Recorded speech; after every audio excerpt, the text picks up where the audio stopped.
Hello বন্ধুরা, আমার dress up দেখে হয়তো তোমরা বুঝেই গেছো যে আজ আমি কোথায় যাচ্ছি। তো আজ আমি যাচ্ছি নেপাল অর্জুনধারা টেম্পেলে। তো তোমরা ভিডিওটা কন্টিনিউ দেখতে থাকো। তো ফাইনালি আমি পৌঁছে গেছি নেপাল মেচি নদীর উপরে। তো মেচি নদীর ব্রিজের মধ্যে দেখো এই যে টোটোরা ম্যাজিক দেখাচ্ছে।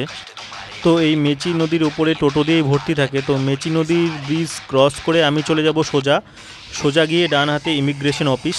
যেহেতু পুজো দিতে যাচ্ছি সেই কারণে রাজারানীর ছেলেরা যে ম্যাজিক দেখালো রাস্তায় সেটাকে আজকের মতো ইগনোর করলাম। তো এই দিক দিয়ে ডান দিকে চলে যাব। ডান দিকে দুটো গেট দেখা যাচ্ছে বড় বড়। তো ডান হাতে যে গেটটি আছে সেই গেটটি দিয়ে যেতে হবে।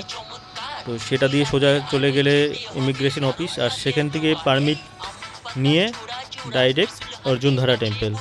উইদাউট পারমিট কেউ যাওয়ার চেষ্টা করো না। তো এই হলো অর্জুনধারা টেম্পল। আর বৃষ্টির কারণে লেন্সের উপরে অনেক জলের ফোঁটা পড়ছে। এটা অর্জুনধারা টেম্পলের সামনের গেট। আর এই যে মন্দিরের ভিতরের অ্যাম্বিয়েন্সটা জাস্ট দেখো। প্রচুর, আজকে তৃতীয় সোমবার, যেই কারণে সকাল 7টার সময় আমি ভিডিওটা শ্যুট করছি। তো এখনকার ভিড়টা জাস্ট একবার দেখো। তো এখানে মাতা কামধেনুকে পুজো করছে। আর পাশেই আছে পদ্মপুকুরে পদ্ম ফুটে আছে। আর এই হলো সেই ঐতিহাসিক জায়গা যেখান থেকে জল নিয়ে পাশে যে মন্দিরটা দেখা যাচ্ছে সেখানেই আছে বাবা ভোলানাথের মন্দির। তো সেখানেই সবাই জল ঢালছে।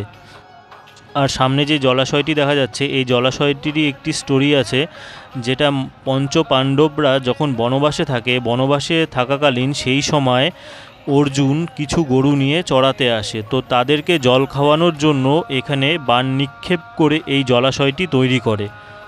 তো তারপর থেকেই এখানে পুজো অর্চনা হয়। আর এখানে 5টি ধারা আছে যেখান থেকে কন্টিনিউ জল পড়তেই থাকে, জল আসতেই থাকে। তো সেই কারণে এই পুরো জায়গাটার নাম অর্জুনধারা। আর এটা অর্জুনধারা টেম্পল।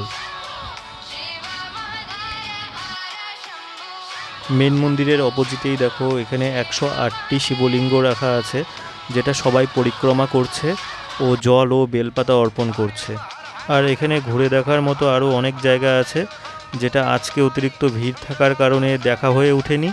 তো আজকে ভিডিওটা আমি এখানেই শেষ করছি। দেখা হচ্ছে খুব তাড়াতাড়ি নেক্সট আরেকটি ভিডিওতে। আর ভিডিওটা ভালো লাগলে লাইক, কমেন্ট, শেয়ার আর চ্যানেলটাকে প্লিজ সাবস্ক্রাইব করে দিও।